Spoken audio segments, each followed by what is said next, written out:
Hi everyone, this is Coach Diana, and I am going to be talking to you today about injury and kind of getting over injury slumps. So there was a question that was asked, and I'm going to address that first. The question was, I've been feeling kind of down since I've been injured since September, and it doesn't seem to be healing, and I feel like I'm in a slump. Do you have any suggestions on exercises to do and things to do to feel a bit better and focus on recovery? So first, let me kind of backtrack and just say that feeling like you're in the slumps is very common when you have an injury, especially one that seems to be lingering a long time.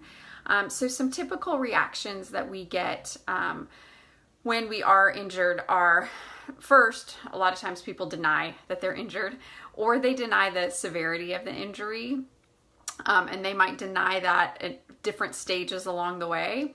Another typical response is to be angry and frustrated. Another one is depression. Depression and injury pretty much go hand in hand. And so when you're feeling like you're down in the slumps, that you might not be depressed, but that's a form of that. Also, athletes tend to feel like they may have lost their identity, especially if their sport is kind of who they are. Athletes often have fear and anxiety. They lose their confidence. Eventually, we get to hoping for the future. That usually takes a little while. So very typical to have responses like that. So when you're going through it, what is it that you do to kind of help get through it? So I'm going to give you a couple of tips that I have. One of the things that I do with a lot of athletes that I work with is I really stress trying to get involved in different types of working out. So, for example, I had a baseball player who had an injured knee, and for a long time he couldn't do a lot of the parts of baseball, but he was able to swim, and so we got him started swimming, and that did two things for him. One, it was a challenge, and he needed that. That made him feel good. Trying to accomplish or be good at something different. And this was just for exercise, not to become a swimmer. And the other thing was it raised his endorphins, which are your natural chemicals. And that's what exercise does anyway. And so when you're used to playing a sport, you're used to going to the gym every day, and now all of a sudden you're not able to practice as much or maybe at all for a little while, you're losing that natural endorphin release. And so trying to get involved in some type of activity that can probably help your recovery, help your rehab along, but also give you something to do. I had a soccer player that learned how to do a boxing routine. And, sometimes she might have actually hit the bag, but most of the time what she was working on was footwork, and that really helped her feel like she was doing something towards soccer without actually playing soccer or being out on the field doing the drills that everybody else in practice was doing, because she was hurt and she couldn't. So finding another activity, in gymnastics we have multiple events, and so there might be one or two events that you can do in spite of your injury. And so, really training those. So that would be one thing that I would do. A second thing that I think is really helpful is journaling. I think it's such a great avenue to be able to kind of write about your feelings and let them out. When we hold it all inside, it doesn't go away. It honestly, it gets worse. And so even just writing about it helps you release it out of you. And then you can start dealing with it. So I would say definitely journal. Another thing that you could do is set some goals. And depending on kind of where you're at in your recovery process, certainly you should be setting goals for your recovery. And you would do that alongside your physician or your physical therapist or athletic trainer, whoever you're working with. But you should also set some goals in terms of coming back or being able to play again or participate again in your sport. I think one of the biggest things that athletes struggle with is having unrealistic expectations when they return from an injury. And so sometimes we think, everything's going to be perfect. I'm going to do it exactly how I was able to do it before I got hurt. And, your body doesn't forget how to do it, but your timing is going to be a little bit off, especially if you've been out for a considerable amount of time.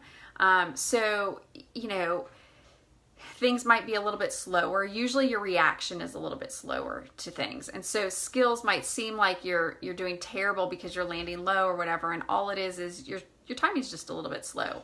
And so if you give yourself a few days to kind of get your timing back, then that will help.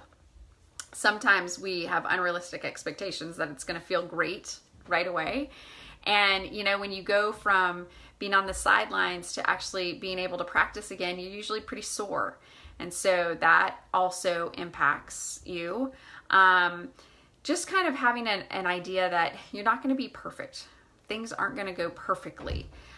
If you can set some very realistic goals about your return to play, it's actually going to help your emotions.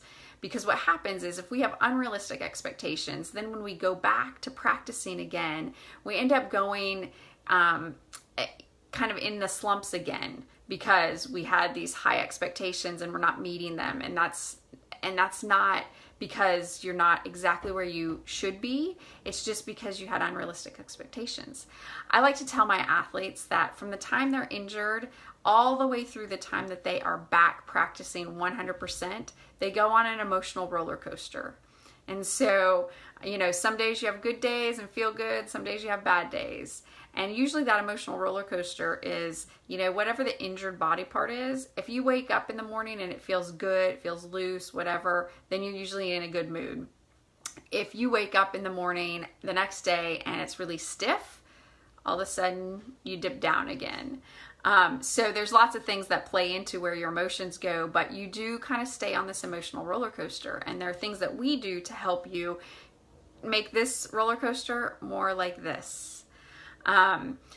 So goal setting can certainly help with that because you will go on kind of another emotional roller coaster if you don't have realistic expectations. Visualization is another thing that you can do to kind of help you focus on the recovery and kind of where you're going forward. And you can do different types of visualization. Certainly with people who are dealing with the injury right now, you can do like a pain and healing visualization, or you can do a performance visualization. And that's really where you're really trying to focus on when you're coming back and getting ready. Because your mind, you can start getting your mind ready way before your body, while your body is still physically recovering.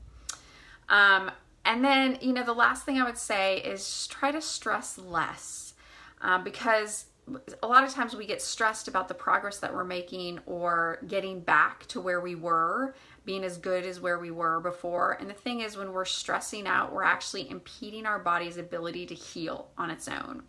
So try to stress less, focus on what you can control, and try to let go of all the rest of the stuff.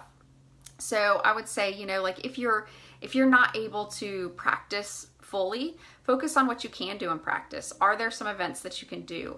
Maybe conditioning is the only thing that you can do. If that's all that you are physically ready to do, then focus 100% on that while you're there. Give it all you've got.